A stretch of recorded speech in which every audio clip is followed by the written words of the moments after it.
Okay, this short video is going to be about the Sirena Turbo Brush accessory. This is a fantastic accessory. It's a miniature power head designed for smaller areas such as furnishings, stairs, cars, that sort of idea. It's an air-driven tool. It's not electrical, but it works fantastic. So we're going to use it today with our non-electric hose. The Turbo Brush will hook up to any of the hoses that we have with the Sirena. Always hook your hose up to the machine first. Then we're going to take our curved wand. We're going to put that on there. And next we're going to attach our Turbo Brush. And it's really as simple as pushing the button, giving it a spin.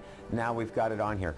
Nothing happens until, of course, we turn on the machine, and when we do, you'll see it spin.